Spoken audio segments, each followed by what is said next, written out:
Bueno, buenos días, buenas tardes, bienvenidos a esta nueva edición del 11º Congreso en Relaciones Internacionales, organizado por el Instituto de Relaciones Internacionales, Universidad Nacional de La Plata. En esta oportunidad nos convoca la mesa organizada por el Centro de Estudio del Sudeste Asiático del Departamento de Asia-Pacífico, en la cual reunimos por primera ocasión a los ganadores del concurso de ensayo de ASEAN, organizado por las embajadas del Sudeste Asiático en Buenos Aires, concurrentes en Uruguay y Paraguay.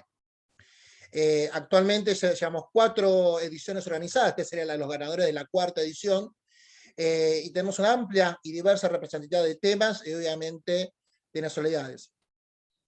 Simplemente para no dar mucho más espacio a la presentación, quiero ceder la palabra al profesor Oscar Guillén, representante también, bueno, que actualmente está cursando la maestría aquí en la Universidad Nacional de La Plata. Oscar, la palabra es tuya.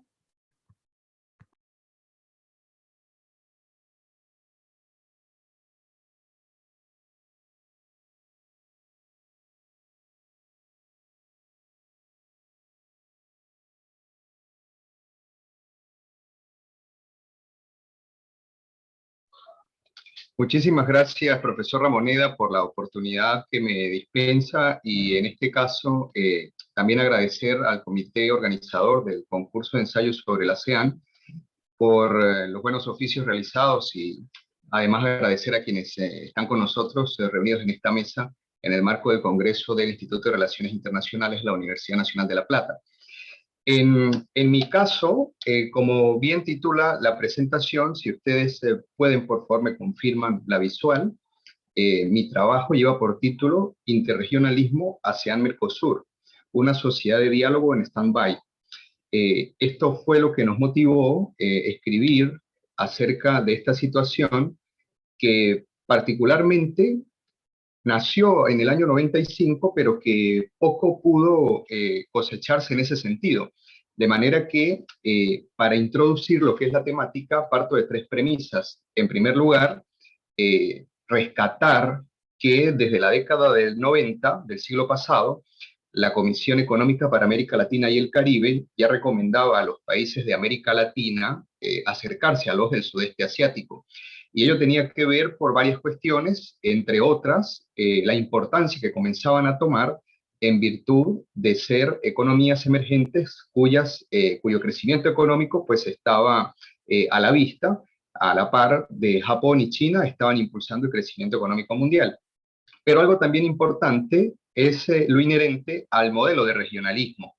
El regionalismo abierto, que en la década de los 90 comienza a teorizarse para América Latina desde la CEPAL, tiene como modelo el regionalismo abierto asiático y concretamente el practicado en el sudeste asiático, que comienza a observarse y se traslada entonces, como lo mencionaba, para el caso latinoamericano, en lo que se conoció durante la década de los 90 como esa fase de regionalismo abierto. De manera que eso, más la integración productiva que también caracterizó a la ASEAN, por ejemplo, y que la ha caracterizado, sirvieron como ejemplos para que la CEPAL tuviese en cuenta esas consideraciones y recomendase lo mencionado. De manera que sobre la experiencia de el regionalismo y la integración económica en cuanto a sus logros sobre acceso a mercados, atracción de inversiones, el estímulo de la competitividad empresarial y algo muy importante que es la credibilidad institucional por sus efectos sobre las expectativas positivas para las inversiones, amén de la industrialización y ese proceso de adaptación a la globalización para no quedar fuera de ella, hace que la CEPAL comience a prender luces y que en esos años se recomendase lo referido. En segundo lugar, la segunda premisa es el considerar que la evolución de las relaciones económicas internacionales tiene 4 actores fundamentales después de lo que fue el fin de ese conflicto bipolar y que básicamente va a tener a los estados, las organizaciones internacionales, las empresas transnacionales, pero también a los bloques regionales. Y es a partir de esta última consideración cuando unimos la tercera premisa. Y esa tercera premisa es que el alcance de la integración económica traspasa las fronteras regionales, los límites geográficos de una misma región, y comienza a dar lugar a acuerdos megaregionales o también a la interacción entre bloques económicos, bloques de integración económica en distintos lugares del mundo. Y es allí donde circunscribimos las relaciones entre bloques de integración que denominamos interregionalismo y tomamos como caso el interregionalismo entre la ASEAN y el Mercosur.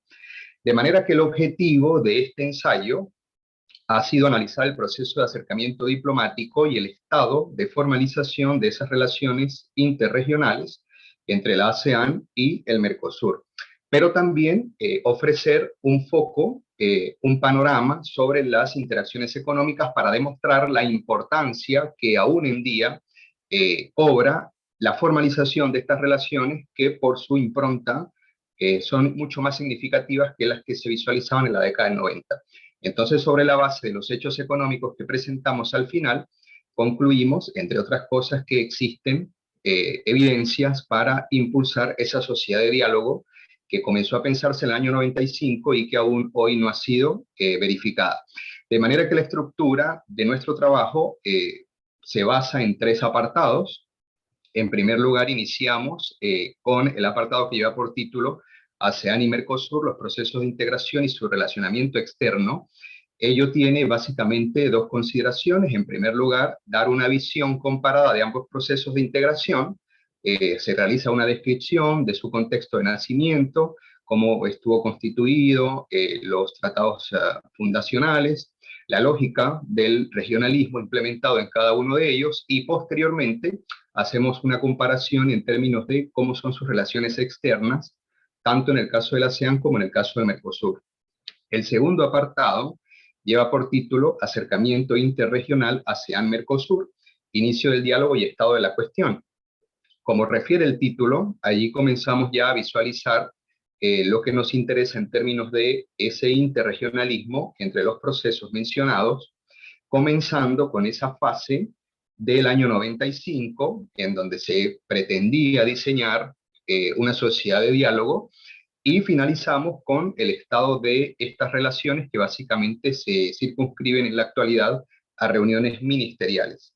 Y por último, ofrecemos ese panorama de las relaciones comerciales birregionales. El enfoque lo realizamos desde la perspectiva comercial y allí hacemos un balance de esos intercambios comerciales durante el periodo 2000-2021, que son los que permiten verificar cómo la ASEAN ha venido conquistando importancia dentro de los intercambios comerciales totales del Mercosur. Y, por ejemplo, al año 2021 se posiciona como más importante incluso que los procesos de integración cercanos, tales como la Alianza del Pacífico y la Comunidad Andina. En ese sentido, la primera parte del trabajo la mencionaré muy brevemente porque aspiramos que puedan ustedes leer luego el resultado de la publicación de los trabajos de todos los participantes dentro de unos cuantos días, y mencionar entonces que en este primer apartado se describe, como lo refería, el proceso de integración tanto de la ASEAN como del Mercosur. Allí se refiere quiénes fueron los padres fundadores de la ASEAN: Indonesia, Malasia, Filipinas, Singapur, y cómo se fueron uniendo gradualmente Brunei, Vietnam, Laos, Myanmar y Camboya para conformar los 10 países que hoy en día integran este proceso de la Asociación de Naciones del Sudeste Asiático.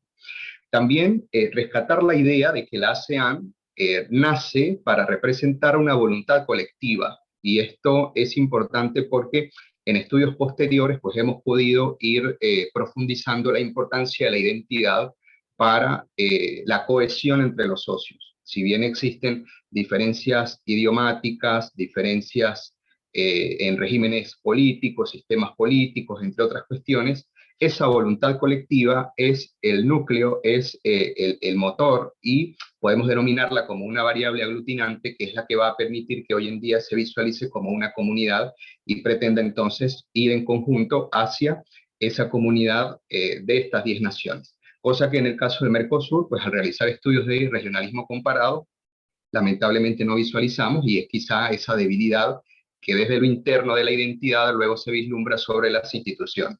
Y bueno, además mencionar que pretenden en ese momento de su constitución unirse en amistad y en cooperación a través de esfuerzos y sacrificios conjuntos para asegurar a los pueblos bendiciones de paz, libertad y prosperidad, como refería la declaración de Bangkok. Esto es harto importante porque en esa definición prácticamente se refiere la importancia de la seguridad y de esa variable política que para entonces imperaba. Hay que recordar que básicamente la ASEAN nace como una propuesta para hacer contención a la expansión del comunismo, y que después, con el cese del conflicto bipolar, pues básicamente la agenda internacional y también la agenda de la ASEAN va a migrar desde la variable política y de seguridad hasta la variable económica, para en el año 2008, por ejemplo, aumentar los objetivos constitutivos a través de la Carta de la ASEAN, que de 7 originalmente pasan a 15, y en este caso se adiciona el objetivo de constituirse en un mercado común, tal y como lo conocemos en la teoría clásica de la integración económica. Pero además ese objetivo se define de una manera flexible, sin establecer un tiempo exacto, sino que se va adquiriendo gradualmente en la medida que va evolucionando el proceso de integración, y de esa manera pues introduce otras cuestiones interesantes en su configuración, tal como ese modelo del ASEAN Way, que no es más que la integración diferenciada para que sea flexible, para que los socios más chicos vayan integrándose en la medida de sus posibilidades, y que de esa forma la desigualdad que pueda haber en los tamaños de la economía pues no sea un obstáculo que luego los ate como una camisa de fuerza, que es lo que verificamos para el caso del Mercosur.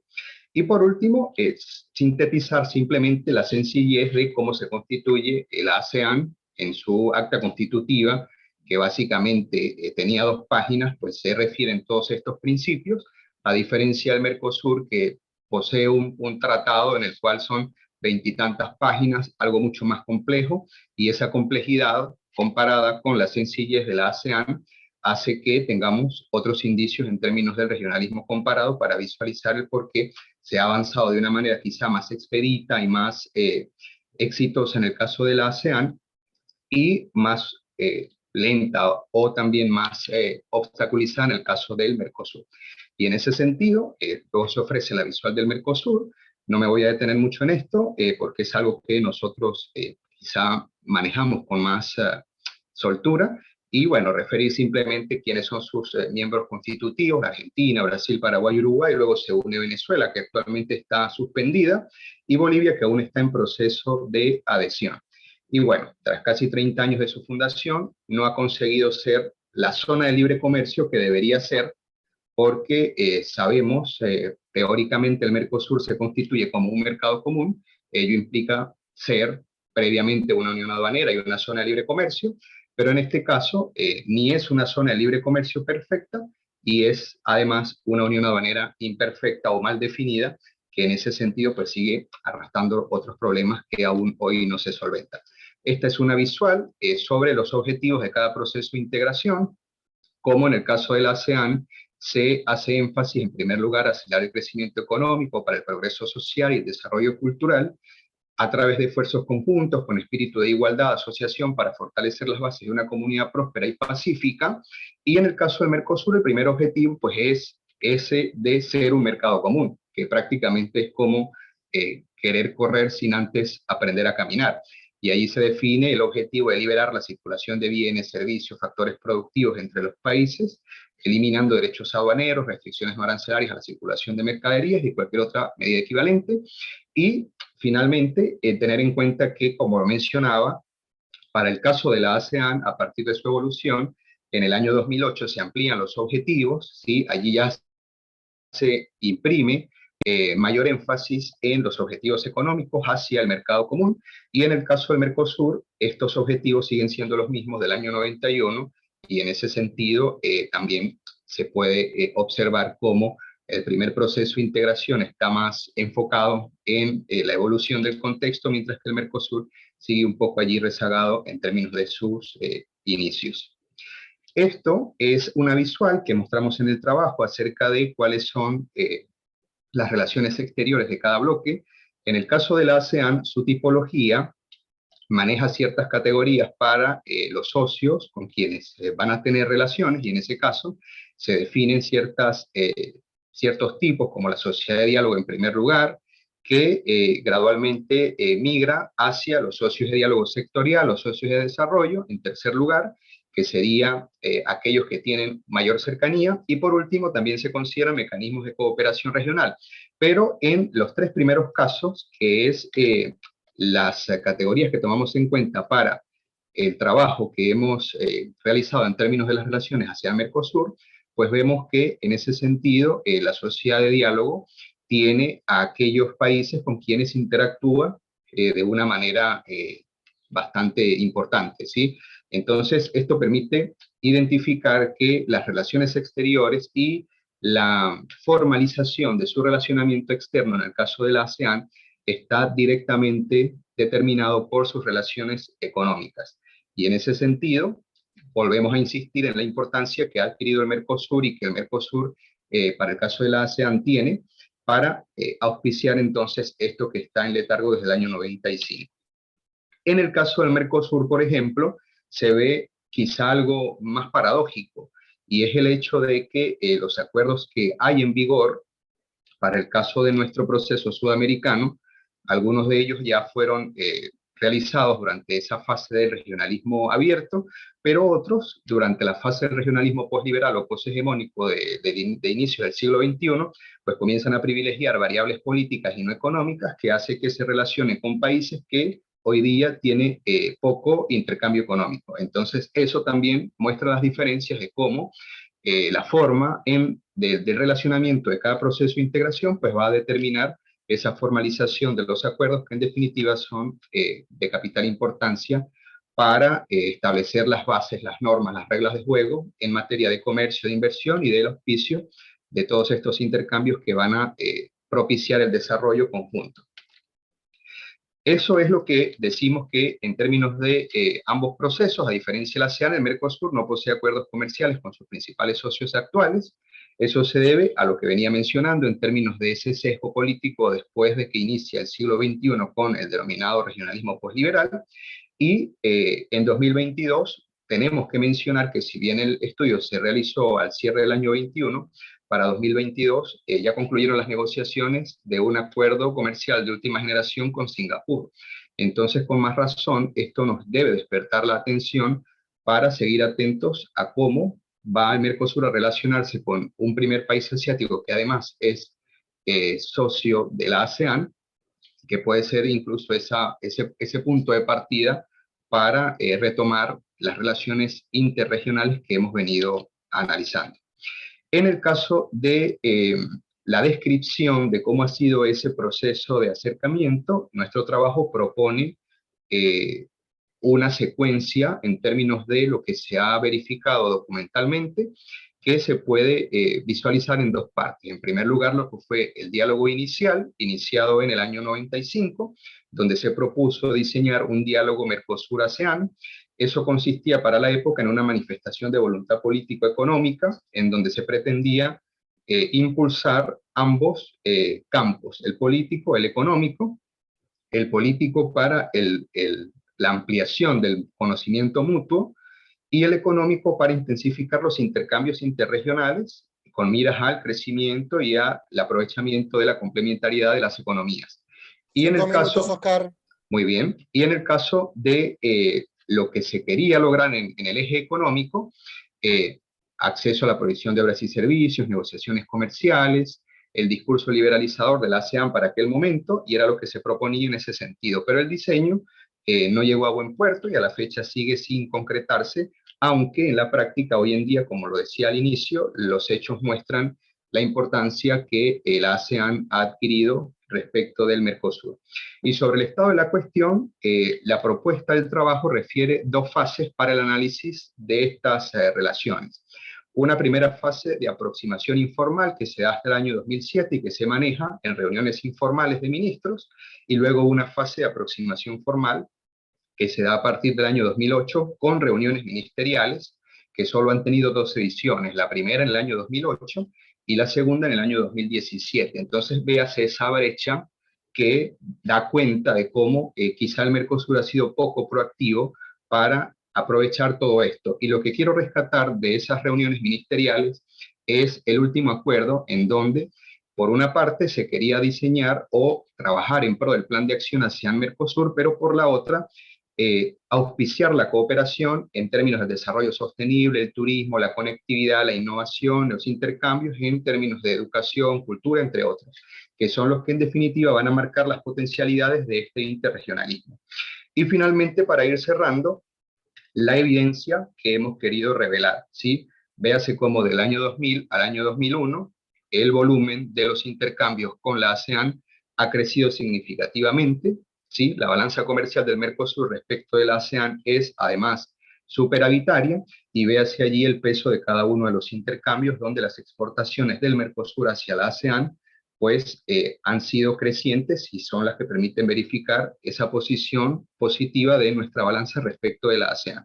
Los principales socios que tiene el bloque con el caso de la ASEAN son Malasia, Vietnam, Singapur, Indonesia, y los productos que se transan de aquí hacia la ASEAN prácticamente son bienes agroalimentarios, mientras que los que se importan sí tienen cierto grado de valor agregado, valga la redundancia, como lo relativo a las partes para los componentes de artículos audiovisuales, telefonía y todo ese tipo de cuestiones que son producidos en la ASEAN a partir de sus cadenas globales de suministros identificadas con estos rubros.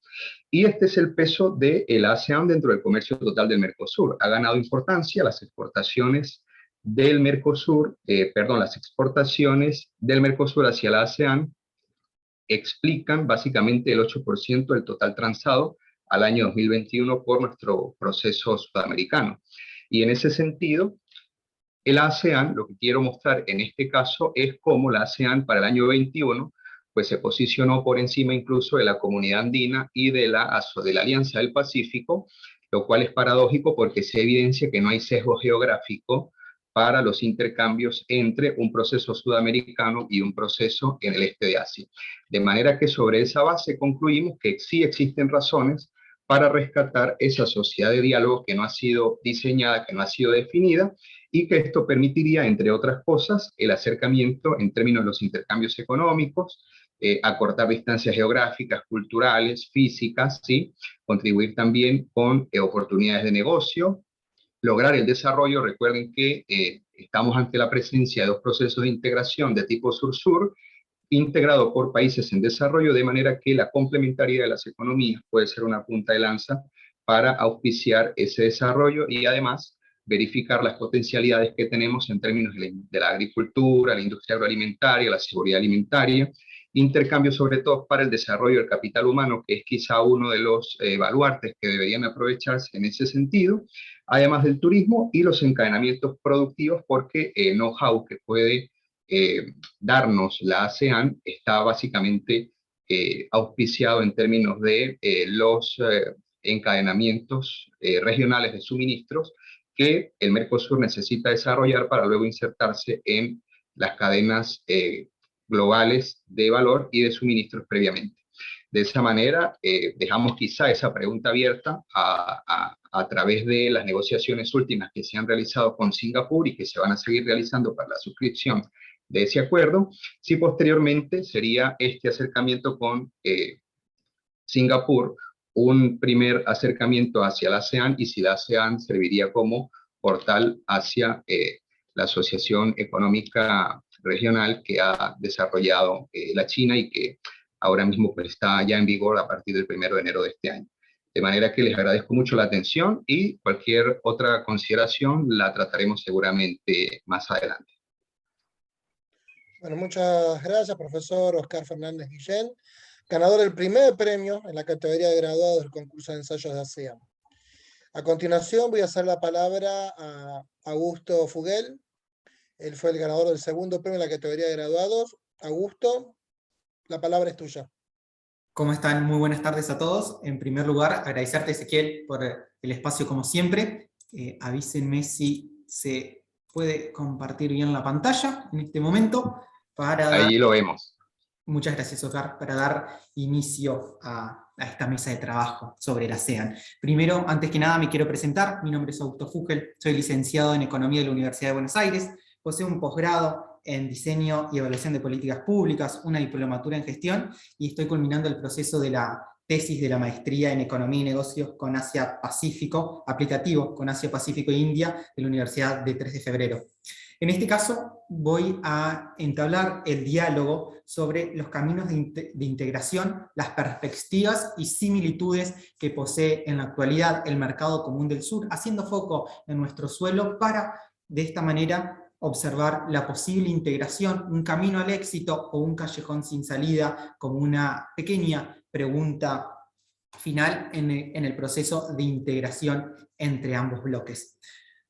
Sin embargo, en primer lugar, es muy importante preguntarnos en este concepto qué es la integración, cómo se ha formado la integración y también sus orígenes dentro del campo económico. Como señala uno de los autores, la integración es este proceso por el cual distintos actores de la esfera mundial son llamados a unar fuerzas por un compromiso en conjunto, un compromiso en común, donde de alguna manera dejan de lado las lealtades y las jurisdicciones en el marco nacional para aunar esfuerzos en un sentido común, sobrepasando las exigencias de los estados nacionales preexistentes. Sin embargo, estos procesos de integración han sido visibles a lo largo de la esfera mundial, pero con un punto o un quiebre fundamental en nuestra historia económica. Posteriormente de la Primera Guerra Mundial y luego del segundo proceso bélico mundial, observamos el incremento y la necesidad de las distintas naciones en lograr una integración, con un objetivo clave, con un objetivo común, que era la búsqueda del bienestar de las sociedades posterior al proceso bélico, es decir, aunar fuerzas para mejorar las condiciones de vida de la sociedad. Dejamos de hablar, en este caso, de la palabra crecimiento para enfocarnos sobre todo en el desarrollo económico. El desarrollo económico, claro que sí, viene acompañado del crecimiento, pero también de la integración del espectro social de la población. Sin embargo, queda muy claro que dentro del aspecto económico, desde este abanico económico, el proceso se encuentra acompañado y dirigido de abolir, claro que sí, como dijo en un principio Oscar, abolir estas barreras que encuentran distintas economías para lograr el desarrollo. Por un largo periodo, el Mercosur no ha logrado sobrepasar las barreras institucionales, no ha logrado pasar de ese deseo de unión aduanera en la actualidad imperfecta. Y sin dudas, el término de integración no solo debe ir acompañado del aspecto económico, sino también de la integración tecnológica, social y el proteccionismo nacional.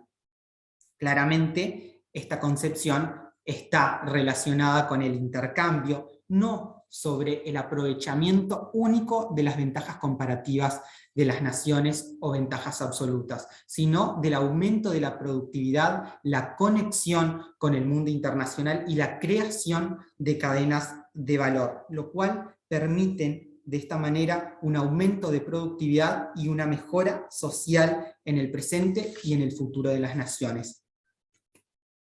Sin embargo, estos orígenes han sido relevantes a la historia mundial. Los orígenes de crisis institucionales que hemos enfrentado a lo largo de esta historia, y sobre todo de una historia económica, enfrentan dos posiciones. Por un lado, un inicio basado en el comercio, en la protección y el colonialismo, y por el otro lado, el inicio de un debilitamiento de los roces, o incluso de salvaguardar la seguridad de dos naciones. Es por eso que tenemos en primer lugar, para hacer punto de análisis en esta comparativa entre dos bloques económicos, el caso de ASEAN. Para no ser reiterativo en repetirlo, luego de la declaración de Bangkok en 1967, países como Indonesia, Malasia, Filipinas, Singapur y Tailandia fueron aunados en objetivos claros de aumentar esos riesgos, en disminuir esos riesgos de crisis institucionales vigentes, y por el otro lado, lograr disminuir el colonialismo en la región. Posteriormente, con el ingreso de otras naciones como Vietnam, Laos, Myanmar, Camboya, entre otras. A diferencia del Mercosur, la ASEAN no logra una integración desde sus orígenes a partir del comercio, sino desde la seguridad de distintas naciones que eran llamadas a unar esfuerzos, como dijimos al principio, en la seguridad y en la evidencia de la existencia de colonialismos de naciones sobre otras. Por el otro lado, tenemos el Mercosur. El Mercosur enfrentó factores comerciales, claro que sí, en la búsqueda o en el deseo de un mercado común. El inicio comienza a partir de la disminución de las problemáticas en seguridad entre dos naciones, Argentina y Brasil, evidenciando el primer acuerdo, el acuerdo conjunto del aprovechamiento hidroeléctrico del río Paraná, el cual observó un claro objetivo, el trabajo en común en búsqueda del desarrollo. Años más tarde, y para no aburrir con tanta historia del Mercosur, tal como nos señalaba Oscar, el suelo materno para muchos de nosotros, luego del Pacto de Alborada, detalló el ingreso de otras naciones, como Uruguay, pero no fue hasta el año 90 donde se logró acelerar los plazos de integración a partir del Acta de Buenos Aires en 1991, y de esta manera lograr constituir las bases jurídicas para formar el bloque económico regional. Un bloque económico regional exitoso para Latinoamérica, pero como vamos a observar un poco más adelante, no ha logrado superar solo una terminología del diálogo político y poco campo empírico en la región. De esta manera, el Mercosur queda constituido en su primera etapa por Argentina, Brasil, y con la integración de Uruguay y Paraguay. El mercado común del sur claramente en Latinoamérica es reconocido como uno de los más recientes procesos de integración de éxito, pero ha logrado evidenciar en este último tiempo un debilitamiento o un estancamiento donde solo se observó un desarrollo institucional. Sin embargo, para no perder las esperanzas sobre el desarrollo de bloques económicos, es claro que la Unión Europea ha sido y es para muchos de nosotros el sueño del desarrollo de un bloque económico. Pero este exitoso sendero, con sus dificultades en la actualidad, que ha sido llevado adelante por los países europeos, no tiene que restarnos importancia a los bloques de integración como bloques de integración del Mercosur y el sudeste asiático. Sin embargo, debe ser un objetivo, pero no debe perder la evidencia empírica que reportan nuestras naciones. Es decir, no debemos perder identidad ni restar importancia a procesos de éxito de integración económica. Ahora sí, si nosotros nos ponemos a observar qué ocurre en la actualidad en los bloques económicos, empezando por el bloque económico del sudeste asiático, vemos un claro aumento de su Producto Bruto Interno, en este caso a precios constantes. ¿Qué queremos decir con esto? Evidenciamos y eliminamos el componente inflacionario, si es de ocurrir en los países miembros, de su propio crecimiento. Pese a un pequeño estancamiento a partir del año 2020, observamos un sendero de crecimiento exponencial, donde las proyecciones de distintas organizaciones internacionales, como el Banco Mundial, detallan un crecimiento y una rápida recuperación posterior al proceso pandémico. A diferencia de lo que ocurre en el Mercosur, el desarrollo del comercio internacional del bloque del sudeste asiático dejó años atrás ese comercio de productos agropecuarios para empezar a desarrollar procesos de cadenas de valor y producción tecnológica. De esta manera, dejamos de lado la manufactura para crear cadenas de valor y el aumento de la tecnología en los bienes importados. En cambio, el Producto Bruto Interno del Mercosur ha evidenciado un estancamiento, donde se deberá pactar los esfuerzos necesarios de los países miembros del bloque para recuperar el sendero de crecimiento, y no solo de crecimiento, sino de recupero del proceso de estancamiento que está evidenciando la pandemia y su posible recuperación. De esta manera, este estancamiento no solo se observa en la dificultad de diálogos de los países miembros, sino que la región ha sido poseedora de una larga historia de integración, pero solo en el discurso político, pero de poca realización empírica concreta. Esto evidencia la falta de conectividad, las diversas asimetrías económicas y el poco trabajo en conjunto para lograr salir de las crisis macroeconómicas estructurales. Se observa claramente las discrepancias en las situaciones macroeconómicas, donde países como miembros de la Unión Europea han aunado los esfuerzos para regularizar ciclos económicos, neutralizando los efectos negativos de los ciclos económicos de los conflictos internacionales. El Mercosur solo logra un estancamiento y un aislamiento de los países miembros. Augusto, 5 minutos. Para ir un poco más rápido, vemos que las estructuras productivas son totalmente divergentes en los países miembros del bloque Mercosur. La diversificación productiva y las asimetrías económicas y posteriormente la pandemia serán efectos negativos que va a enfrentar nuestro bloque económico. Tal como desarrolla Naciones Unidas en los últimos informes, de no existir transformaciones profundas en el bloque económico, los esfuerzos para lograr una recuperación y una reactivación económica serán totalmente escasos. Actualmente, en el Mercosur, Argentina y Brasil ocupan el 96% del Producto Bruto Interno. No solo por su capacidad poblacional o por su territorio, se deberán enfrentar esfuerzos mancomunados para el desarrollo de naciones como Paraguay, Uruguay y en su posible integración Bolivia. A modo de conclusión y conclusión personal, dejamos abierta una de las preguntas más importantes que la historia nos dará una resolución. Nos encontramos, por un lado, en la perspectiva de un próspero futuro de desarrollo económico o en un callejón sin salida que han enfrentado distintas integraciones comerciales. La etapa del relanzamiento del bloque del Mercosur es necesaria, y es necesaria aunar estos esfuerzos, como repetimos incansablemente, llevar estas jurisdicciones nacionales hacia un nuevo foco, hacia un nuevo centro, donde estas fuerzas logren este crecimiento.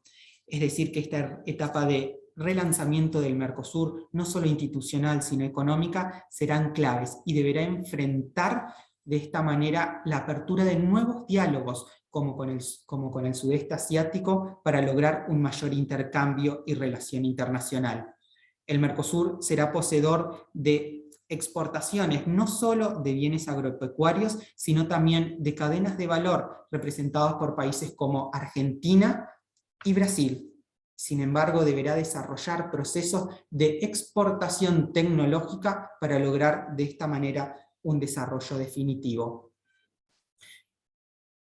Es por eso que se deberá fomentar los esfuerzos en la ciencia y en la tecnología, en el comercio y en la eliminación de trabas de acceso al mercado regional, como también al mercado internacional, y superar los conflictos que hemos observado ideológicos en el mercado común del sur, y de esta manera lograr formar en América Latina esta soñada, esta nación más grande de todo el mundo. Es por eso que los esfuerzos van a lograr y deben ser direccionados para lograr no solo un crecimiento, sino un desarrollo económico.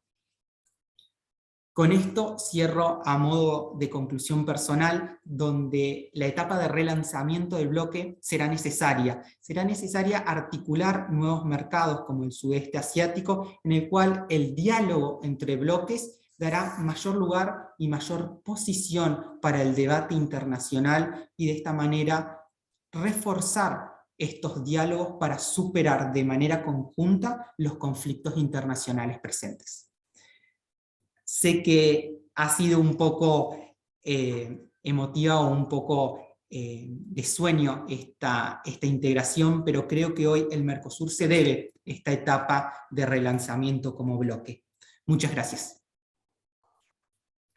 Muchas gracias, Augusto, por tus palabras. Bueno, a continuación voy a hacer la palabra a Juan Agustín del Rey. Él ha sido el ganador de la primera categoría ya, primer premio en categoría estudiante del concurso de ensayos de ASEAN. Agustín, la Hola, sí, palabra ¿se es me escucha tuya. bien? Sí, se escucha bien. Perfecto, a ver, estoy compartiendo.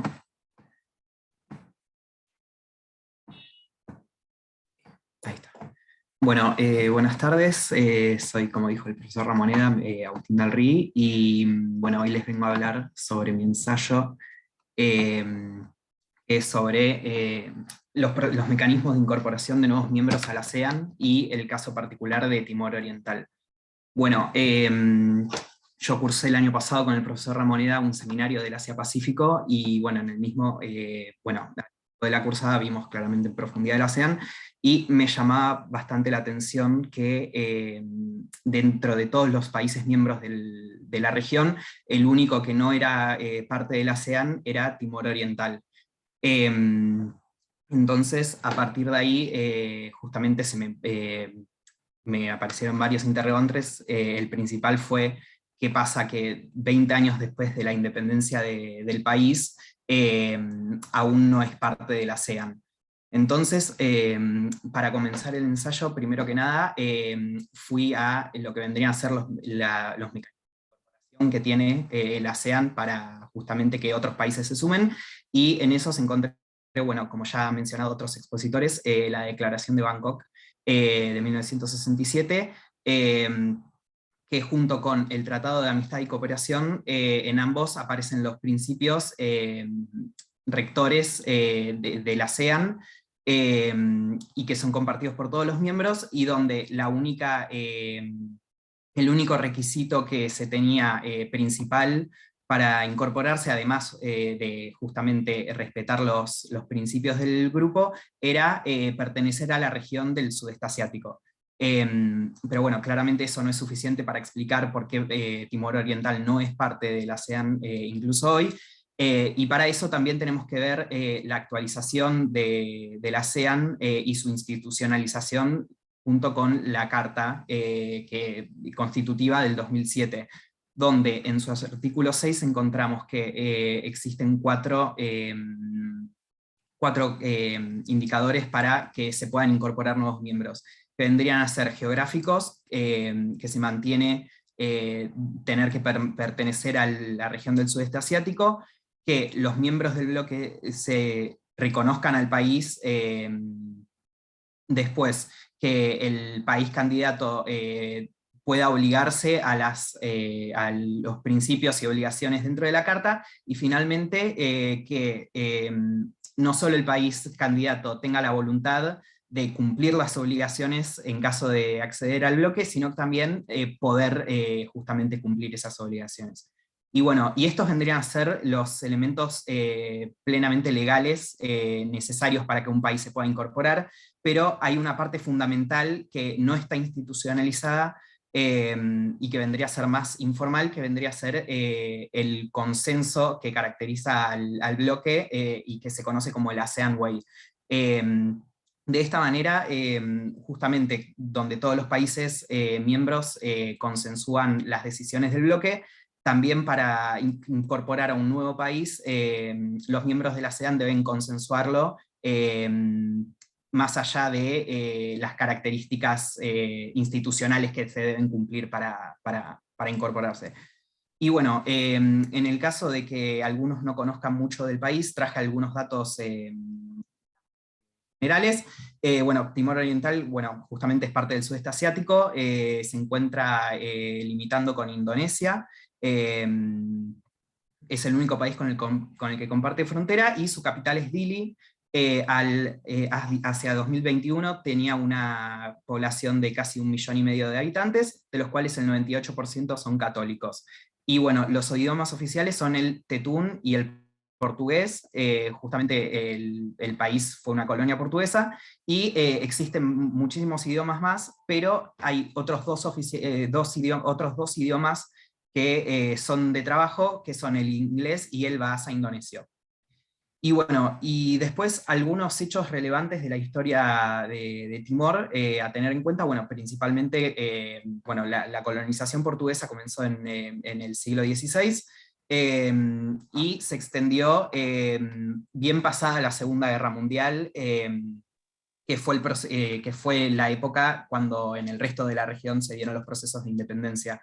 Y bueno, lo destacado de por qué Timor, a comparación de los otros países de la región, tardó tanto en independizarse, tiene que ver con la dictadura salazarista en Portugal, que justamente una de sus políticas exteriores principales consistía en mantener sus colonias. Entonces, recién cuando la dictadura de Salazar cae, es que se abre una posibilidad de que Timor pueda declarar su independencia.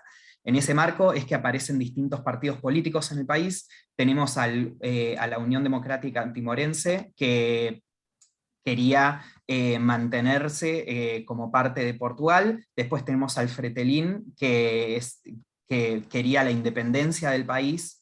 Y después tenemos al Apodeti, que lo que pretendía era incorporarse a Indonesia. Justamente en ese momento Indonesia buscaba incorporar al territorio a incorporar al país a su territorio, y en el contexto de Guerra Fría y de retirada de Estados Unidos de Vietnam, ya sea como excusa o por una amenaza concreta que tenían los indonesios, con el apoyo de Estados Unidos, Indonesia invade y anexiona Timor como parte de su territorio. Y bueno, como ven, recién en la década, 2 décadas después, empieza a haber problemáticas que van a derivar en la independencia de Timor, que en primer lugar se da una masacre en la iglesia de Santa Cruz en Dili, que es captada y que internacionalmente es vista y condenada, incluso por Estados Unidos, que era aliado de Indonesia. Y finalmente, cuando Suharto debe renunciar, su sucesor, junto con la ONU, promete hacer un referéndum para que o bien Timor continúe siendo parte de Indonesia, pero con mayor autonomía, o que sea independiente. Y a pesar de que fue un proceso con bastante violencia, donde incluso la ONU tuvo que mandar una misión, finalmente en el 2002 el país consigue su independencia, y su primer presidente es Sanana Gusmao, que fue uno de los guerrilleros que combatió contra los indonesios en los años de ocupación. Bueno, entonces, después de la independencia, concretamente la relación de Timor con su intento de incorporarse a la ASEAN comenzó en el 2005, cuando se unió al Foro Regional de ASEAN, que si bien no es un requisito importante, necesario para incorporarse al bloque, sí fue un paso importante de Timor como para incorporarse en la región. Luego en 2007 procede también incorporándose al TAC, hasta que finalmente en el 2011 pide formalmente incorporarse al bloque. Un dato a destacar es que justamente la Carta del ASEAN entró en vigor en 2008, con cambios institucionales que aumentaron las necesidades de un país para ser miembro. Antes simplemente con haber firmado el TAC y ser parte de la región, y que todos los miembros de la ASEAN consensuaran su incorporación, ya bastaba para que un país se incorpore. Ahora también se necesitaban los 4 requisitos que nombré previamente en el artículo 6 de la Carta del ASEAN para poder incorporarse. Entonces, Timor, al día de hoy, ¿qué condiciones cumple o cuáles todavía no? Bueno, claramente en términos geográficos, Timor es parte de la región, entonces es indiscutible que cumple con ese requisito. Después, el reconocimiento de los miembros actuales de la ASEAN, bueno, ya que le hayan permitido a Timor participar del foro regional, y que encima fue uno de los países que presidió una de las reuniones del foro, además de que todos los países del ASEAN tienen embajadas en Timor y viceversa, confirman que justamente el reconocimiento también está dado y que cumple con ese requisito. Y bueno, a lo largo de estos 20 años, además de las múltiples declaraciones públicas de funcionarios pidiendo incorporarse al bloque, y también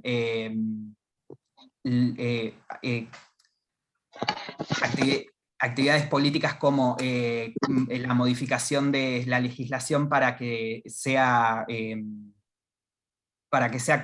coincida con la del ASEAN, muestran que la voluntad para estar obligado en la Carta del ASEAN también está.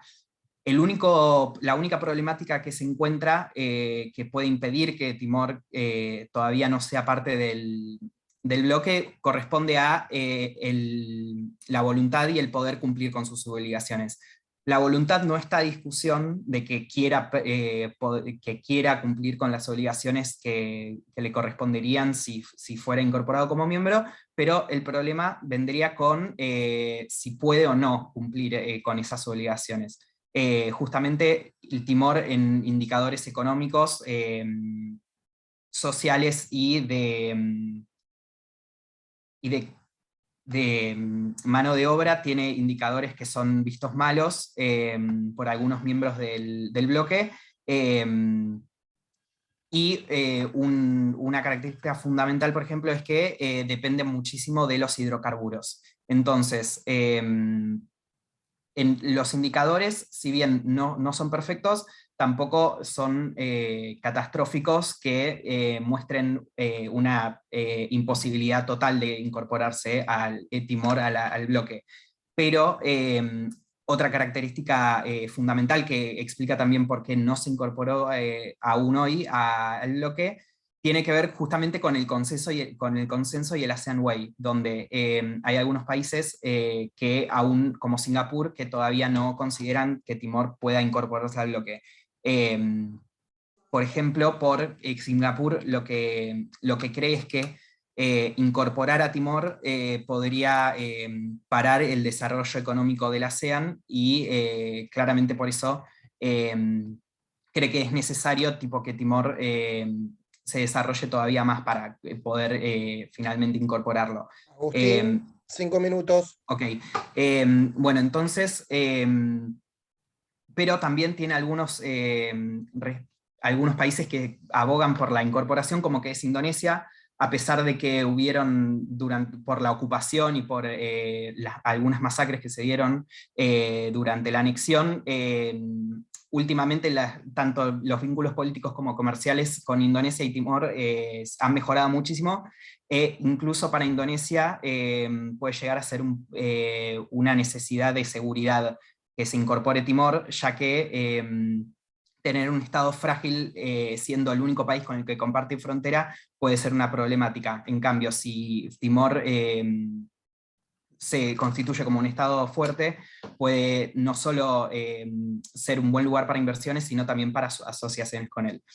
Entonces, nada, para concluir, la problemática principal que encontramos con Timor, entonces, por la cual todavía no se ha incorporado a la ASEAN, corresponde al consenso en el grupo, y justamente lo que Timor debería buscar para dejar por lo menos sin argumentos que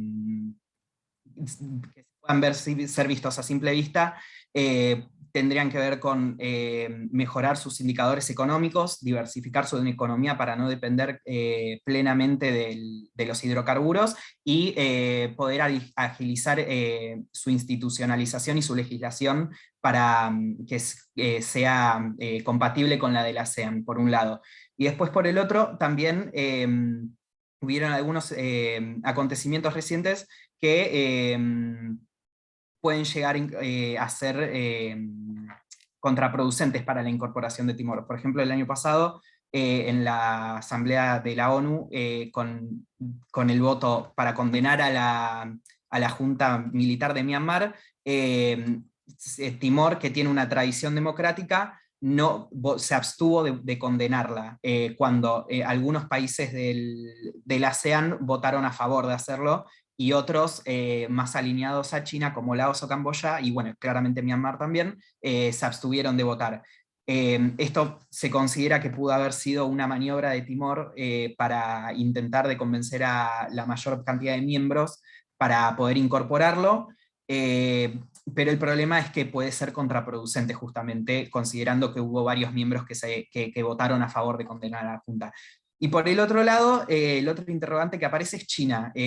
¿Por qué China? Porque justamente ha hecho grandes obras de infraestructura en Timor y también ha dado grandes donaciones. Entonces, lo que justamente la cooperación entre China y Timor puede llegar a ser riesgosa en el cambio de que se transforme en una dependencia o en un alineamiento total con China, por los diferendos que tienen los países de la ASEAN con China con respecto a el mar meridional. Entonces, justamente si un país se incorporará, que encima está alineado a China, en un bloque donde las decisiones se toman por consenso, eso podría ser bastante perjudicial. Entonces, justamente ya sea porque Timor mejore en su cuenta sus indicadores, o incluso por qué no preguntarse si la respuesta a que Timor no dependa de otros países como China, y que pueda desarrollarse y además aportar al ASEAN, no sería incorporarlo antes que estar especulando si puede ser perjudicial o no para la economía del ASEAN incorporarlo o no. Así que bueno, eso. Muchas gracias. Muchas gracias, Agustín, por tu presentación. Bueno, a continuación voy a ceder la palabra a Francisco Cellini Arón. Él fue el ganador del segundo premio en la categoría estudiante del concurso de ensayo ASEAN. Francisco, ¿estás ahí? La palabra es tuya.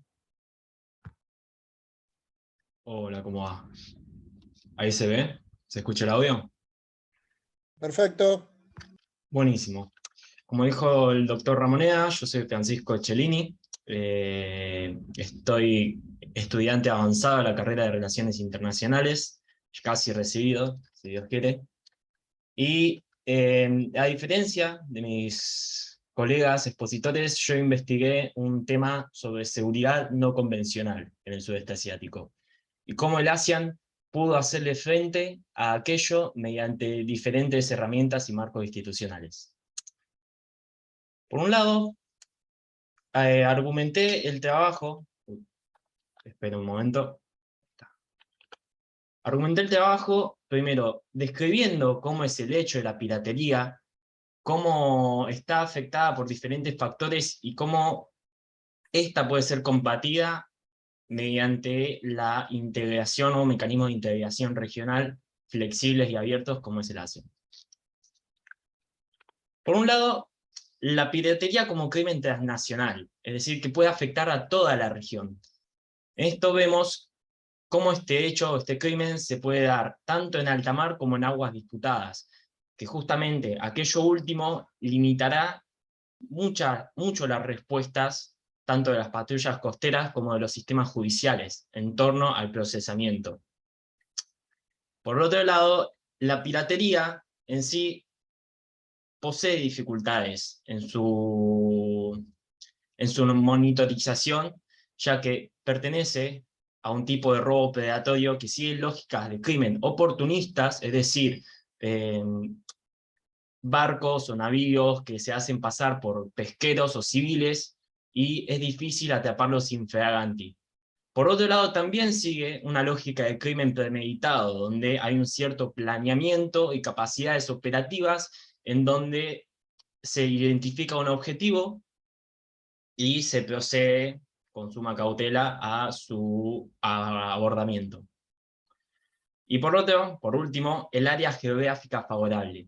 Debido a la topografía del archipiélago, que son 21.000 islas, según mal no recuerdo,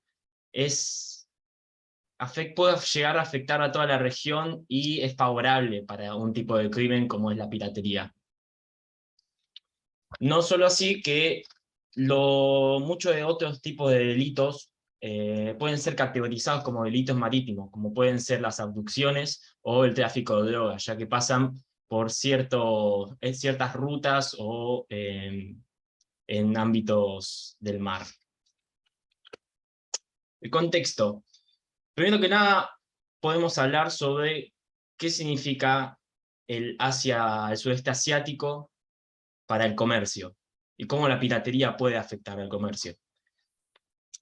Por ejemplo, tenemos 1/3 del tráfico oceánico mundial atraviesa el estrecho de Malaca. También podemos notar que justamente aquello es una ruta comercial muy importante hacia la entrada del Asia. Ahí pasa mucho los barcos petroleros y comerciales, las rutas energéticas de materia, y también de materias primas hacia China. Y abarcando eso, teniendo ya eso en cuenta, en torno a la importancia justamente de aquellos estrechos, tanto el de Malaca como el de Singapur, podemos analizar el contexto de por qué se da la piratería. La piratería se puede dar debido a crisis socioeconómicas o contextos sociales muy frágiles, en donde la población es empujada al delito. Entonces no se puede abarcar solo de una dimensión, que sería la dimensión de seguridad, sino que se tiene que abarcar de diferentes dimensiones, tanto la económica, como la de seguridad, o como la social. También hay que tener en cuenta las capacidades estatales, en cómo los estados pueden afrontar dicha problemática, o qué capacidades tienen, qué capacidades materiales o institucionales tienen para afrontarla. Y por último, los diferentes focos del crimen transnacional y la piratería. Como vamos a observar a lo largo de esta presentación, no existe un solo foco, sino que el foco del crimen se va desplazando en el archipiélago según la década, según el contexto socioeconómico, o la importancia de aquellos pasos, de aquellas rutas. Por un lado, hay que tipificar y categorizar la piratería. Como yo dije, existe un robo oportunista que puede darse o se da en aquella población que fue empujada debido a esos contextos de crisis frágiles, en los que navíos o la población civil con navíos pesqueros o navíos civiles aprovechan y toman aquel camino del delito.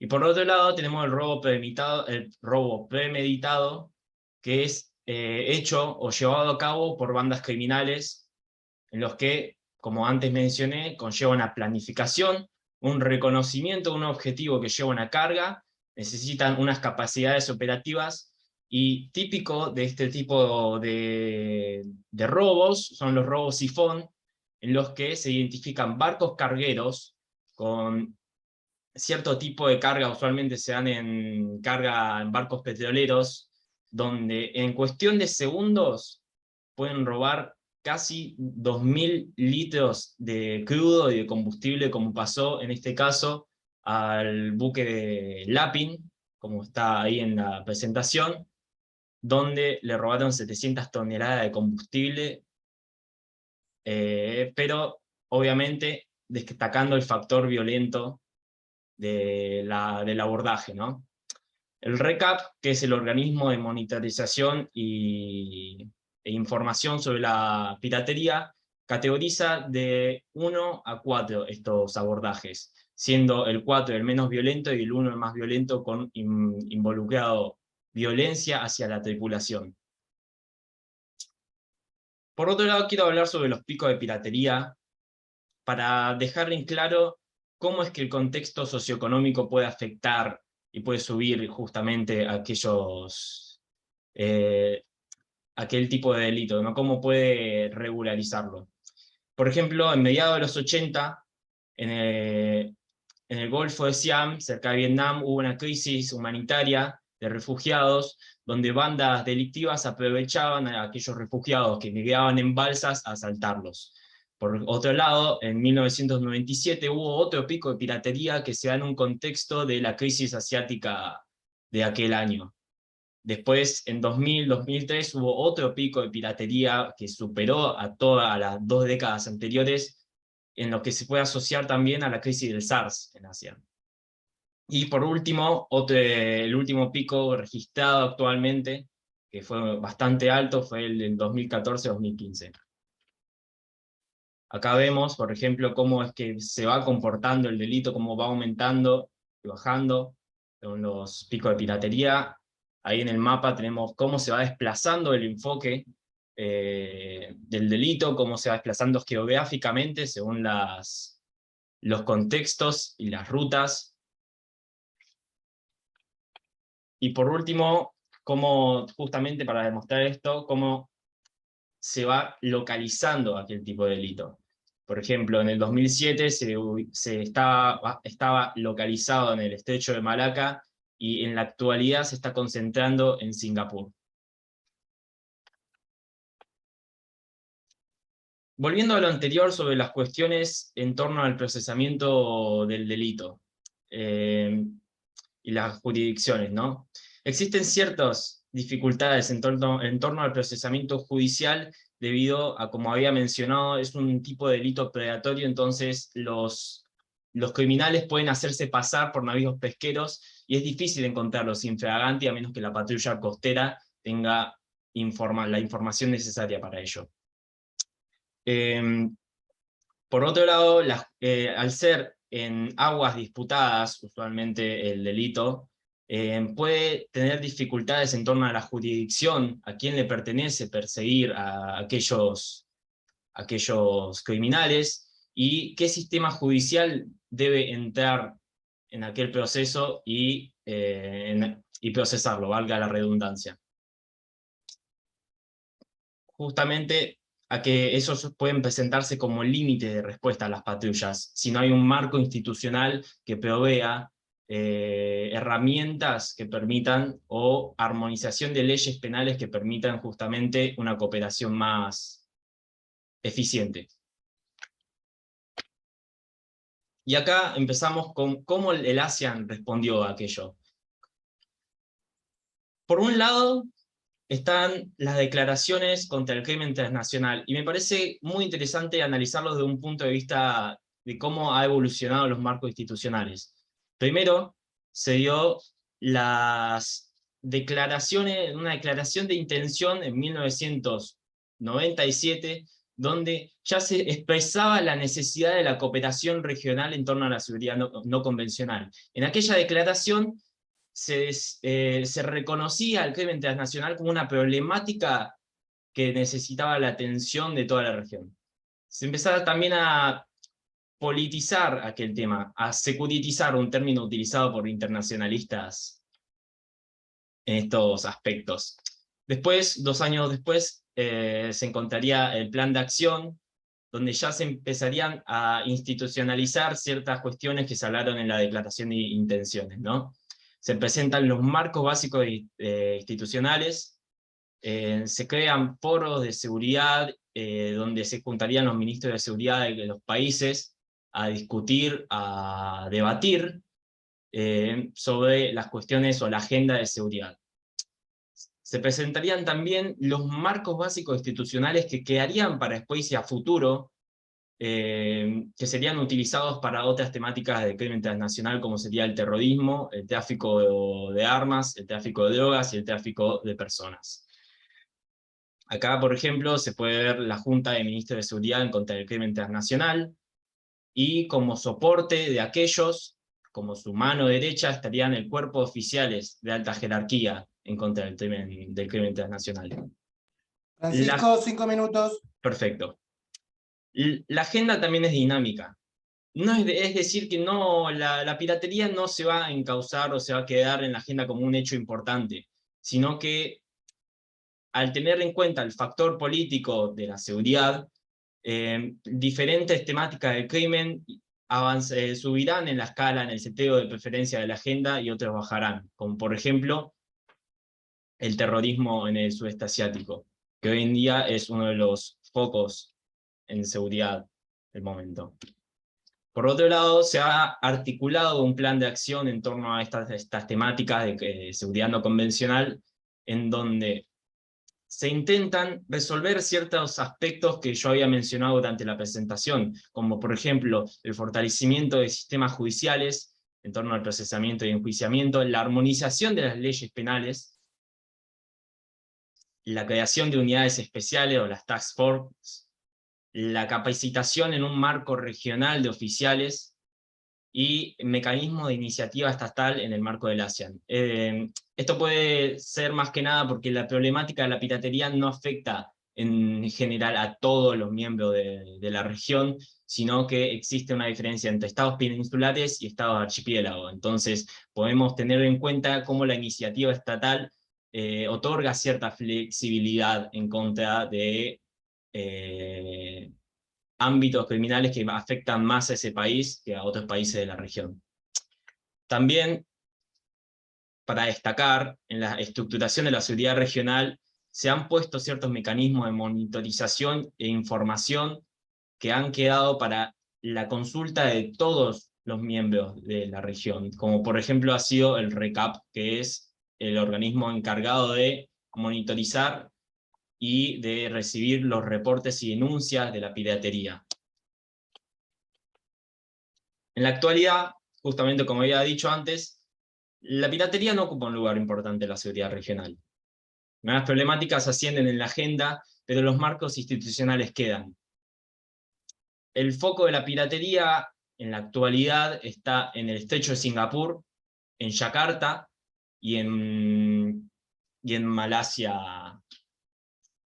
Pero vemos cómo aquellos marcos institucionales han quedado dentro del institucionalismo flexible de la región y pueden ser consultados por todos los miembros y a lo largo y a futuro.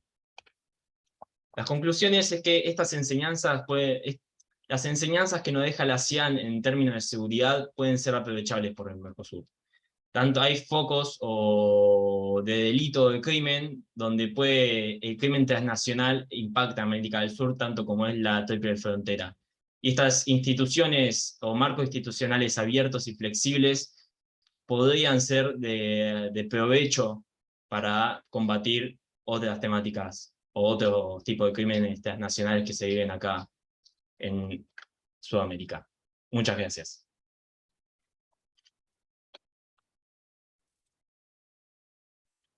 A ver cómo saco acá el... Dejar de compartir, perfecto.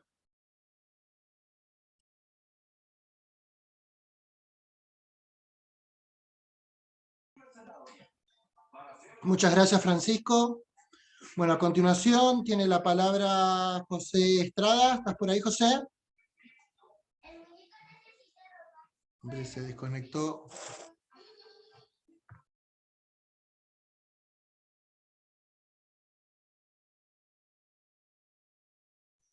Bueno, mientras José se conecta, bueno, lamentablemente no vamos a poder contar con la participación de Santiago Domínguez, que por problemas personales nos comentó que se iba a ausentar.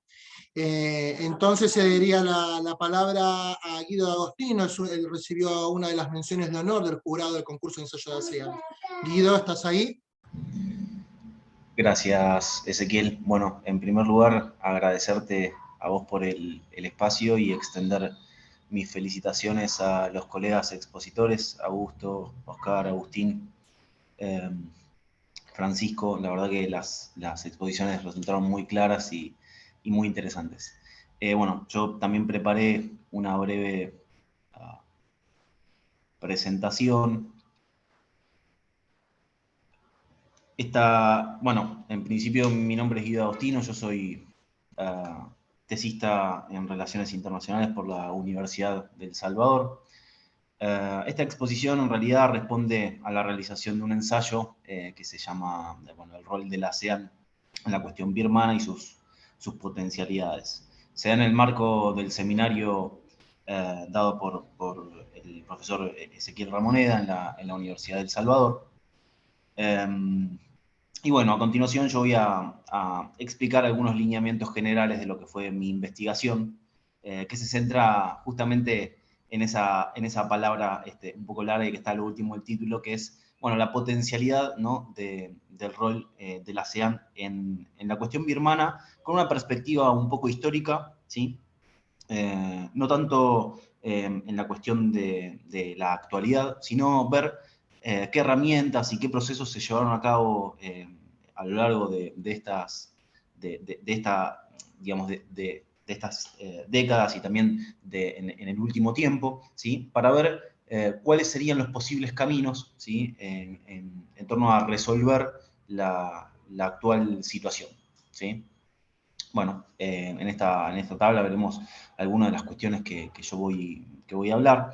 Y como primera medida, creo pertinente hacer una breve caracterización, ¿no?, de Birmania o Myanmar.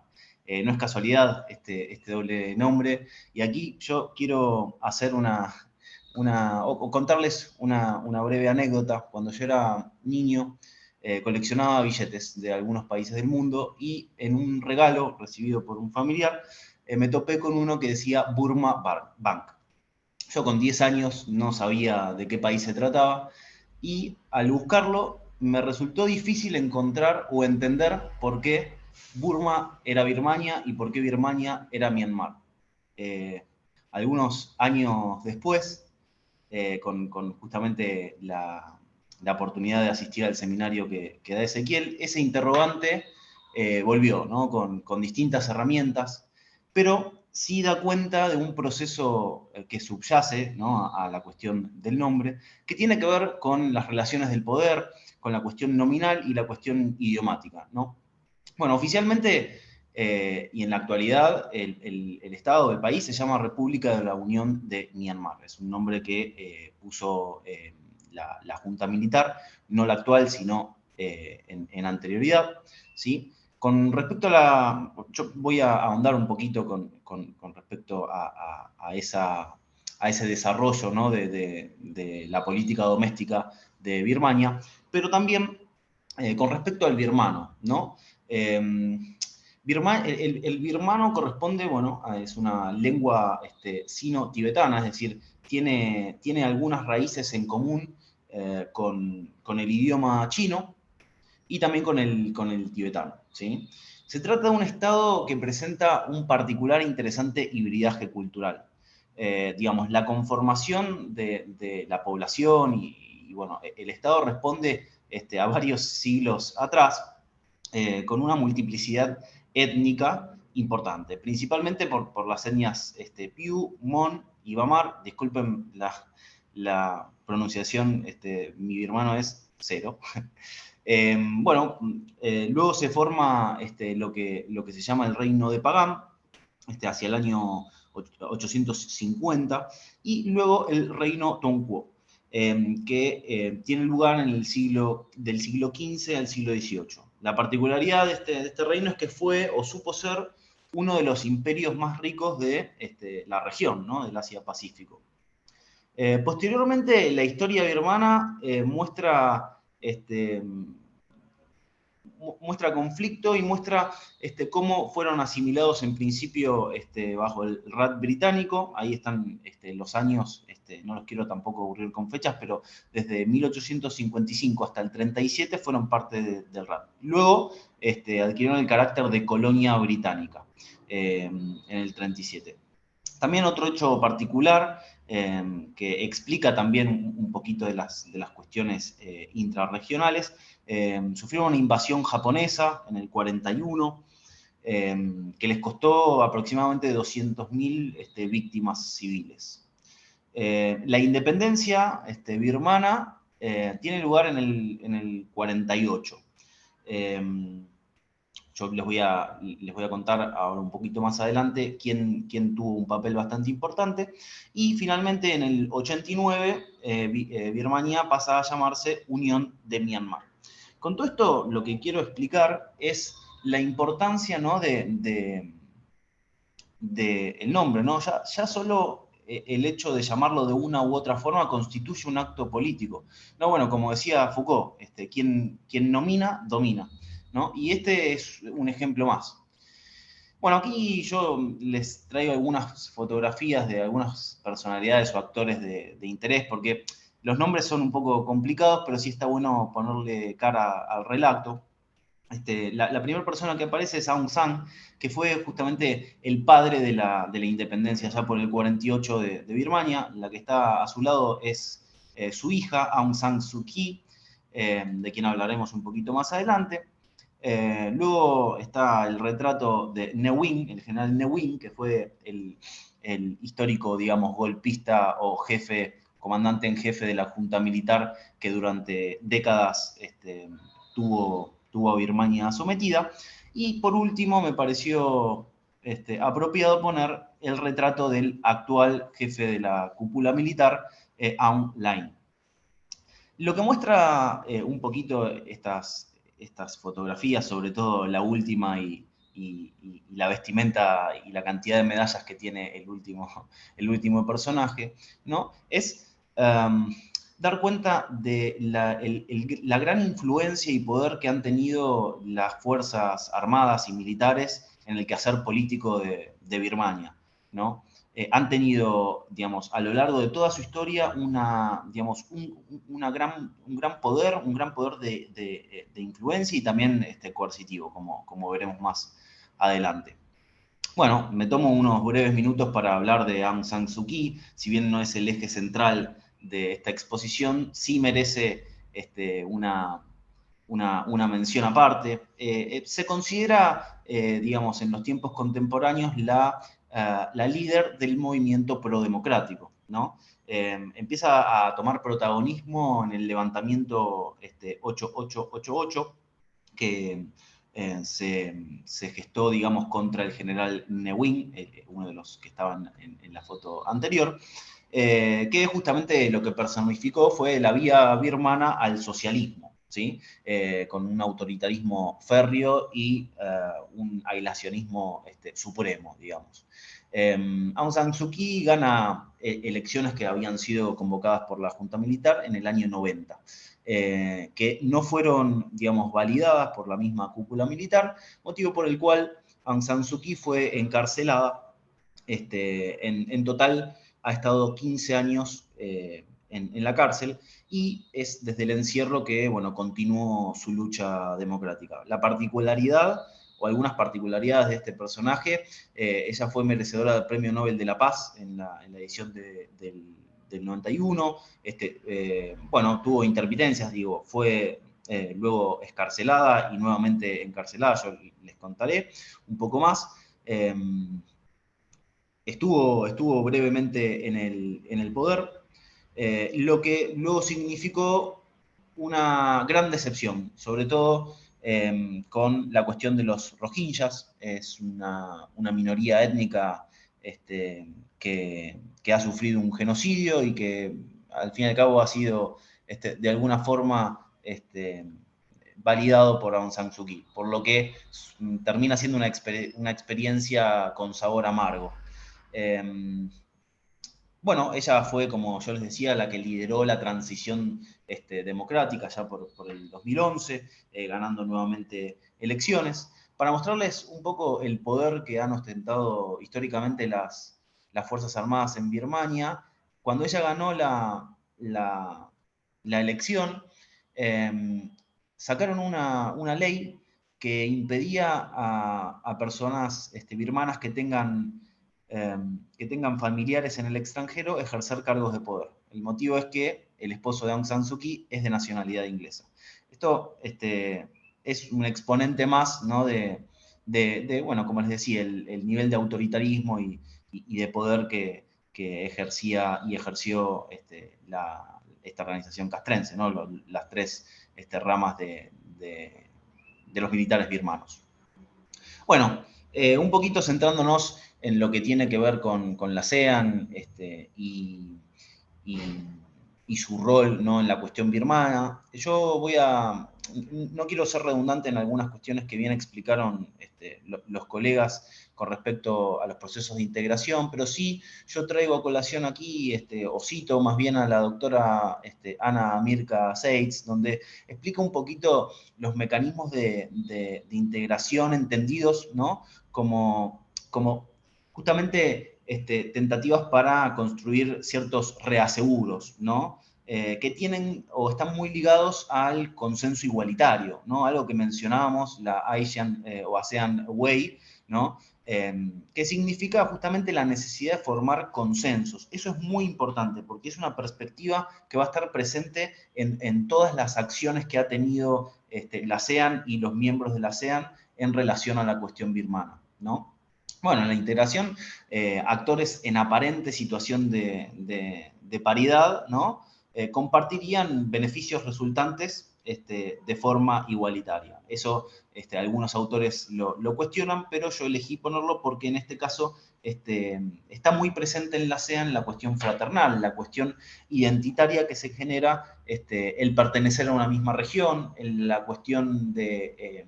no sé si diría hermandad, pero sí una identidad común, ¿no? Y eso es un factor que está presente, como decía, en un montón de acciones que han llevado a cabo los distintos países que lo forman, en su conjunto e individualmente, ¿no?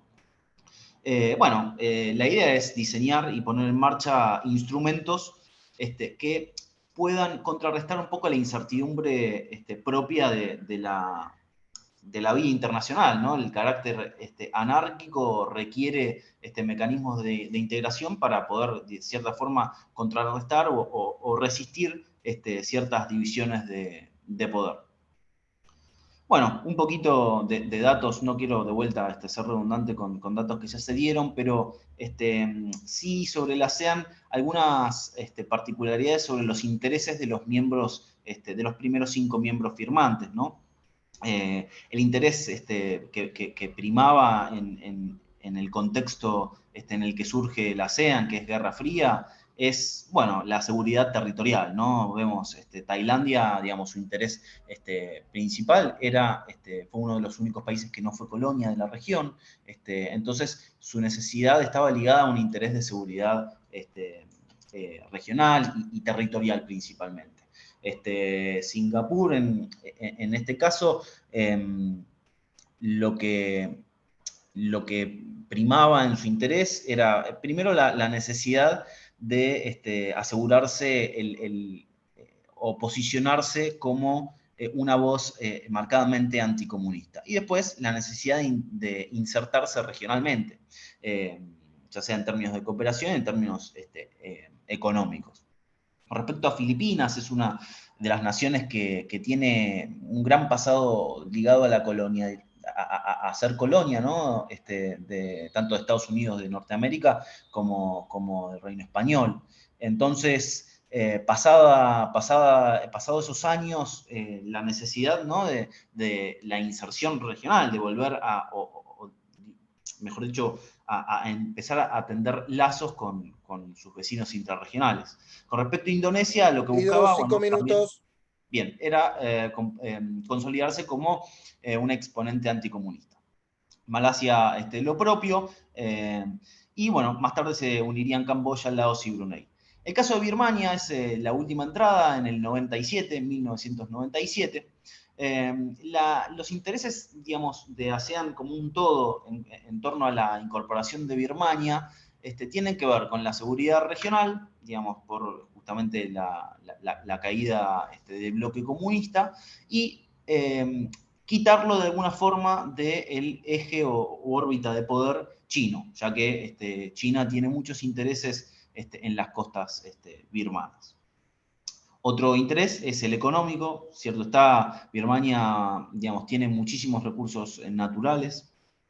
Bueno, con respecto a ASEAN y Birmania, a grandes rasgos podemos decir que la ASEAN fue tuvo un efecto aglutinante, coadyuvante en la relación entre el régimen militar y el movimiento democrático. Si bien los resultados actualmente no son los mejores, sí trató de ser ese intermediario, ¿no? Lo que se llevó a cabo fue un proceso de decodificación e institucionalización, ¿sí? De objetivos principalmente que tenían que ver con la libertad de expresión y de pensamiento orientado a una cuestión más popular, ¿sí? Orientado al pueblo y no tanto a la élite política ni militar, ¿sí? En este caso, la institucionalización se creó, por ejemplo, las comunidades de seguridad política de la ASEAN y una comisión de derechos humanos. Actualmente ellos, digamos, propusieron un plan de 5 puntos de consenso, de vuelta el ASEAN Way, que tiene que ver con el cese de la violencia, el inicio de negociaciones y la mediación de un enviado especial del grupo. Lo que sí, en la historial ASEAN Birmania hubo 4 periodos que son interesantes. En principio, un compromiso constructivo donde se trató de proveer a Birmania del know-how, ¿no? de conocimientos, ¿sí? Principalmente liderados por el principio de no intervención. ¿Sí? Ligarlo a la región, estableciendo relaciones tras 25 años de aislamiento, ¿no? por la junta militar. Luego sobrevino una intervención constructiva, luego un compromiso un poquito más flexible y por último una interacción potenciada, ¿sí? A medida que pasaron los años, la ASEAN fue intrometiéndose un poco más para comprometer de cierta forma a Birmania y a la cúpula militar. Yo creo que las claves de la potencialidad de la ASEAN en Birmania tienen que ver con estos 6 puntos. En principio, la ASEAN ha mostrado un pragmatismo, flexibilidad y equilibrio en un proceso que fue altamente, digamos, de innovación en cuanto a las herramientas que tuvo, un poco usando presión diplomática, un poco proveyendo de conocimiento técnico y burocrático, ¿sí? Y utilizando el consenso, ¿sí? como arma fundamental, ¿no? Incluir en lugar de excluir. Defender en muchos casos, aunque resulta contradictorio, salir a defender en bloque a Birmania y tratando de capitalizar esa confianza, ¿sí? Para luego arrastrar a sus propios intereses. Las potencialidades, de vuelta, lo que yo creo y creo que puede ser una posible vía es utilizar el modelo sudafricano de transición, ¿sí? Que sumado al consenso que propone la ASEAN puede llegar a tener buenos resultados. En este caso, actualmente, digamos, en la actualidad, la situación es crítica. Creo que en la semana que viene se va a hacer la cumbre de ASEAN en Camboya. Actualmente Birmania, o Myanmar, mejor dicho, está suspendida, pero bueno, veremos qué pasa. Bueno, muchísimas gracias.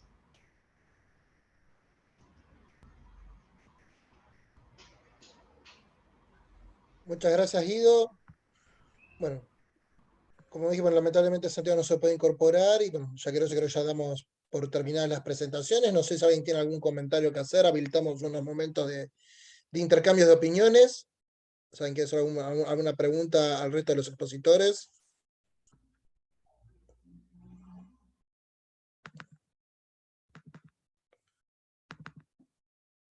Yo, mientras tanto, haciendo un poco abuso del uso de la palabra, bueno, primero obviamente agradecerles a todos por hacer estos momentos y, bueno, y compartir con nosotros, bueno, sus trabajos de investigación, sus visiones con respecto a lo que es, bueno, el proceso de integración de ASEAN y a los 10 países del sudeste asiático y obviamente de manera comparativa o a veces con análisis de vinculaciones con lo que son justamente los países de América Latina, Sudamérica en particular y obviamente, bueno, en el caso que nos compete el Mercosur. En eso, digamos, algunas cuestiones, algunos lineamientos que creo que son interesantes y de alguna manera han sido vertidos por distintos de ustedes a lo largo de sus presentaciones.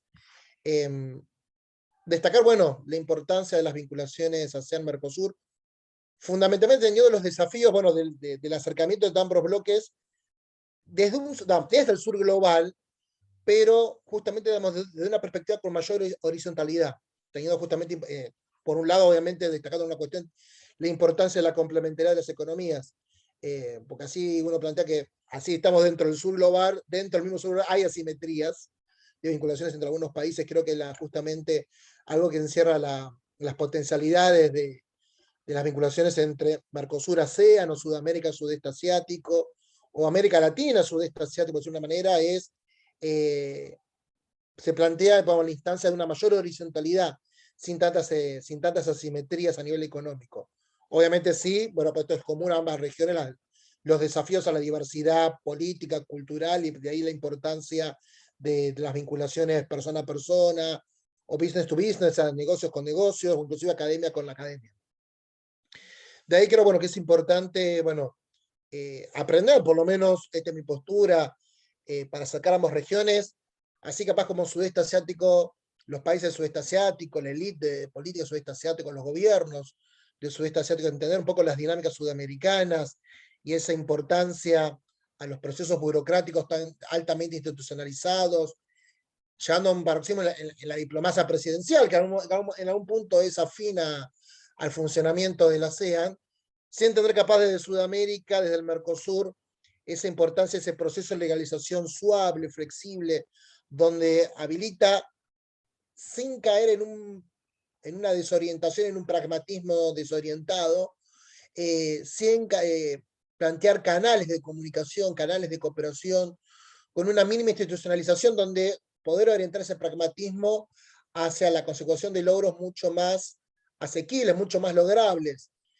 donde al minimizar la estructura, la burocracia, resalta mucho más obviamente el compromiso político. Y creo que ahí está uno de los grandes keys de la cuestión, es la voluntad política de las partes. Yo creo que generar instancias de incrementar la voluntad política de las partes a nivel multilateral, necesitamos bloques, creo que es clave como para empezar a acercar o profundizar el acercamiento entre ambas regiones y entre ambos bloques. Esto de alguna manera, bueno, fue vertido en algunas cuestiones, bueno, que tuvo la presentación del profesor Oscar Guillén, como también de Augusto Fugel. Después, bueno, ya en cuestiones más, es interesante ver, capaz dos casos muy emblemáticos, las oportunidades, las potencialidades que se presentan hacia adentro del bloque de la ASEAN en dos situaciones capaz en las antípodas, donde justamente en este año, o en estos últimos años, por el año se está avanzando, y por lo menos se han generado expectativas bastante sustanciales con una eventual incorporación ya formal de Timor Oriental, donde justamente pasó casi prácticamente 20 años de ese gran proceso de incorporación de países, con Vietnam en el 95, Laos y Myanmar en el 97 y Camboya en el 99. Se han pasado ya más de 20 años de ese proceso, de esa etapa.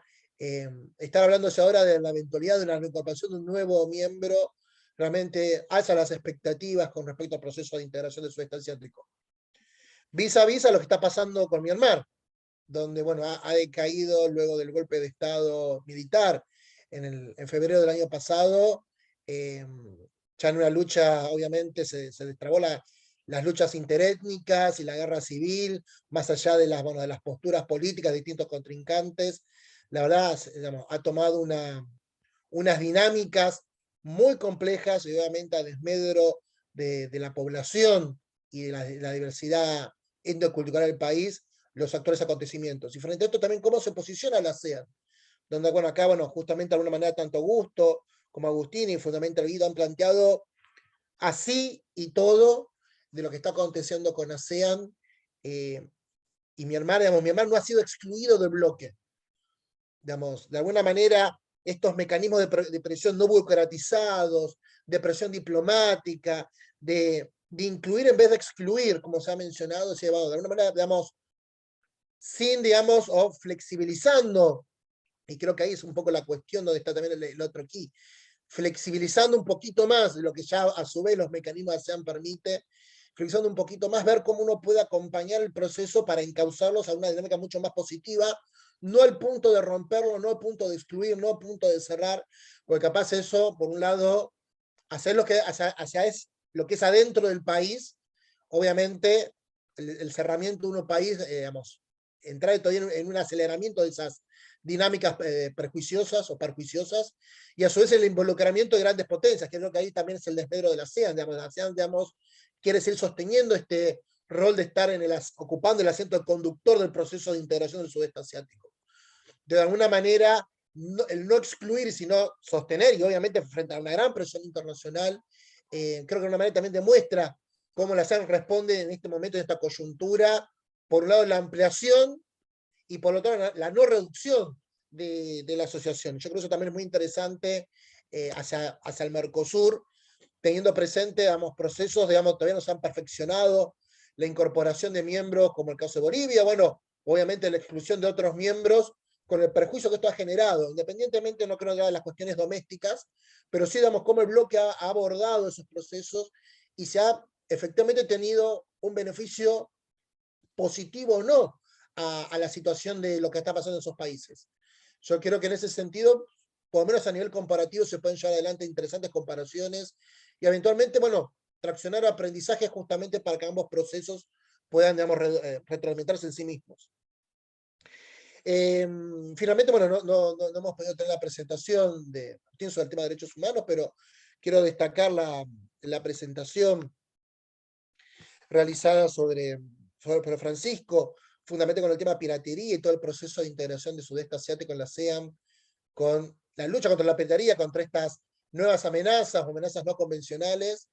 Y creo que también es interesante esto teniendo presente en los grandes, en procesos en macro procesos de regionalización, como uno lo está aconteciendo ahora con el tema, por ejemplo, del Indo-Pacífico, donde en esta disputa sobre esta competencia entre Estados Unidos y China y sus discursos y sus propuestas del Indo-Pacífico libre y abierto, y a su vez la iniciativa de la Franja y de la Ruta,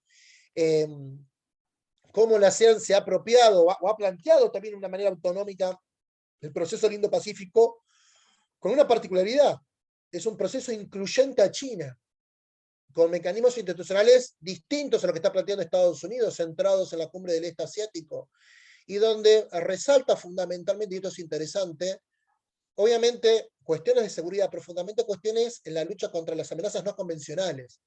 Y acá el tema de la piratería es muy importante, porque nosotros generalmente cuando empezamos a hablar del Indo-Pacífico, justamente la marcamos en estas lecturas estratégicas, polarizantes, del escenario internacional. Entonces planteamos las disputas de Estados Unidos y China, entonces uno lo plantea en grandes disputas con ejercicios navales, y a veces uno se olvida que hay otro tipo de cooperación marítima naval que uno puede llevar adelante.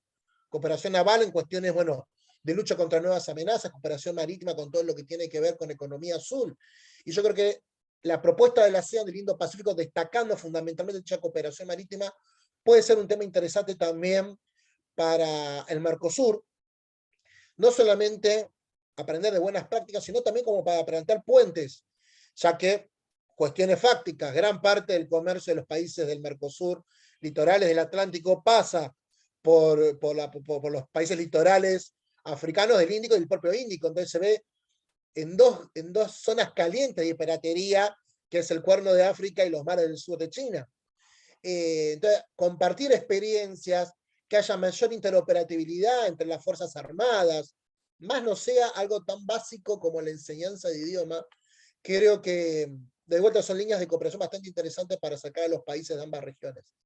Yo creo que digamos, en estas cuestiones, tanto de cuestiones macro, de comparativas en los procesos de integración de ambos bloques, hasta las cuestiones micro, yo creo que todas las presentaciones han marcado, digamos, a manera comparativa o estudios de caso, posibilidades, potencialidades, oportunidades para seguir acercando a los países sudamericanos del Mercosur con los países del sudeste asiático corridos en la ASEAN. Bueno, yo por lo menos ahí termino mi intervención, agradecerles nuevamente a todos ustedes, no sé si alguien tendrá o quiere hacer alguna pregunta, algún último comentario.